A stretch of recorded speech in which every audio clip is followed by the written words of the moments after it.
I've often said that Monday Night Football is a bookie's best friend. Back in the day when I moved, I was living in Edmonton and downtown, and there was a sports bar called the Locker Room, and all the local bookies, and there was probably 7 or 8 of them, and they would all be there to lay bets off and whatever. And if you had established credit, you could play or bet with a bookie on credit, and that you would have a settle up figure that you would have to settle up with on Tuesday. It may be 1,000, maybe 1,500, 2,000, depending on your established credit with a particular local bookie. Well, a lot of times I found, and there's other guys that I knew, this actually never did happen to me. So let's think back now. All back in those days, the games were all basically on Sunday, with the exception being the Monday night game. So let's say you started your handicapping on Tuesday, and you had Tuesday, Wednesday, all the way through Saturday. So Sunday morning he calls you, and you make 4 or 5 bets. And let's say you made 5 and you went 1-4 against the spread. And so maybe you're into him for $1,000 or whatever, maybe $1,200, and your settle up figure is say it's 1,000.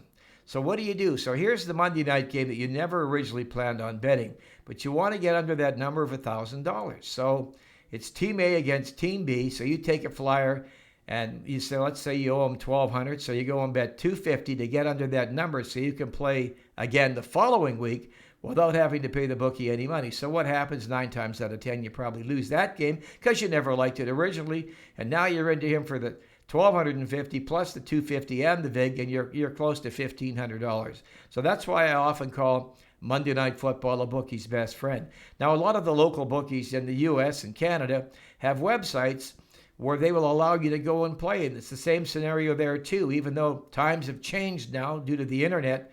The same situation there. If you've got a credit of $2,500 and you're into the bookie for, say, $2,300, what do? A lot of people do the same thing again. They'll go and they'll bet on the dog, the favorite, or the over, the under, whatever, and end up losing, and now you're stuck. And if you can't pay the guy, then you're not playing next week. Maybe you give him a dime, maybe he'll give you credit again, or then maybe he'll cut you off because he's thinking, well, God, if you can't handle the $2,500 or so that you owe me, you gave me half, how are you going to be able to pay if you lose again the following week and you're into me for another $2,500? So the moral of the story is bet what you hope to win, not what you can afford to lose. And I've always said, if you're in Nevada or any of these states now in the U.S. where they have legalized gambling, when you walk through the front doors, you have to remember the sign does say casino. It doesn't say bank. That's Monday Night Football, a bookie's best friend. Thank you for watching. And don't forget to hit that subscribe button for complimentary selections and great systems. Visit the website, gregdempson.com.